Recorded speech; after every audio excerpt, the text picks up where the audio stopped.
Paalala lang po sa lahat po na kami UI 125 dyan, ayon po sa manual sa kanyang periodic maintenance and adjustment, every 15,000 km na tinakbo nitong ating Yamaha MIUI 125 ay kailangan na po natin baltan itong ating air filter element. Hindi po saan tayo pabor dito, kaso wala po tayong magagawa dahil itong ating Yamaha Mio ay fuel injected na motor. At alam naman po natin, yung mga fuel injected na motor ay masilan po yan dahil meron po siya mga sensor na nakatukod po sa ating ECU, which is yung pinakautak po nitong ating motor. At isa po sa mga sensor nitong ating Yamaha Mio ay air sensor, na kung saan ay sinesense niya or sinusuri niya ang temperature ng hangin at pressure ng hangin. Bago po umabot sa air sensor yung hangin, ay dadaan muna po yan ng ating air filter, na kung saan po ay sinasala na yung dumi para malinis po yung hangin. Then yung dumi po ay mag-accumulate dito sa ating filter at magbabara po to. At ang mangyayari po ay wala na po mahihigop na hangin itong ating makina. So bababa po yung kanyang pressure at the same time ay bababa din po yung kanyang temperature. Okay lang po kung biglang bababa, kaso kung mag-intermittent, tataas, bababa yung pressure at temperature ng hangin, ay baka naman po magloko itong ating sensor at magkaroon po tayo ng sensor fail. So yan po yung delikado dahil posible maapektahan po nito yung ECU na siya naman din masira at magloko itong system nitong ating motor. So baka magbigay po siya ng maling air and fuel mixture. So baka lean, baka rich, di po natin alam. Kaya mas maganda po sumunod lang po tayo sa periodic maintenance ng ating Yamaha Mio. Kaya pagdating po ng 15,000 km na tinakbo nitong ating motor, ay palitan na po natin itong ating air filter. Kung ito, tanggalin na po natin itong 6 na screw.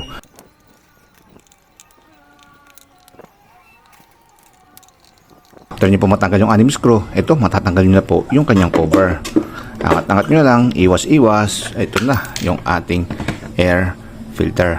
Marami na rin po pala mga pare ko Tama-tama lang po yung 15,000 km na pagtakbo nitong ating Yamaha Mio upang palitan po natin itong kanyang air filter.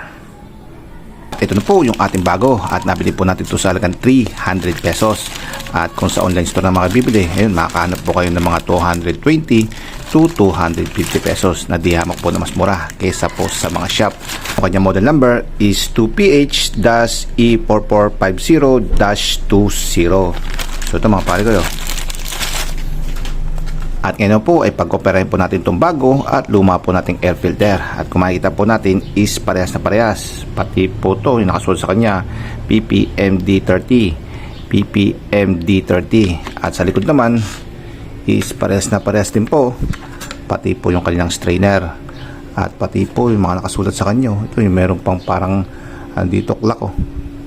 So parehas mga pare ko yun. At wala pong pagkakaiba itong ating luma at bagong air filter, bukod po sa madumi lang po syempre itong luma. Oops, di pa po tayo tapos dahil bago po natin kabit itong ating air filter ay mag-inspection muna po tayo ng ating air filter box at tignan po natin kung meron po siya mga traces ng langis. So sa part po na to ay wala dahil nandito po yung ating engine breather hose at dito naman po sa part na to yung ating gearbox hose. Yan po yung mga butas nyo dito at dito. So sa part po na to ay malinis po itong ating air filter box. So wala po tayong traces ng langis. Then susunod po natin gagawin is kukuskusin po natin to at ilinisin po natin mabuti. O malisa po at pwede po natin kabit itong ating bagong air filter.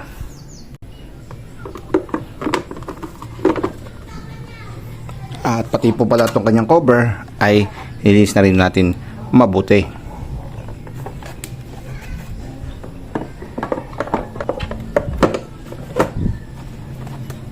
Then ibalik na po natin yung kanyang 6 na screw. So ito mga pare ko, peace of mind na po tayo dahil napalitan na po natin yung luma at maraming air filter ng ating Yamaha Mio. Kaya safe na po ulit siya.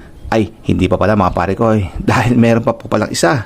At base po rito, every 12,000 km ay kailangan daw po natin palitan itong ating spark plug. Kaso 15,000 km na po tinatakbo ng ating Yamaha Mio. Late na po tayo. So yung mga pare ko, yung ating next video at magpapalit po tayo ng ating spark plug. So kita kasi na po ulit mga pare ko. Paalam!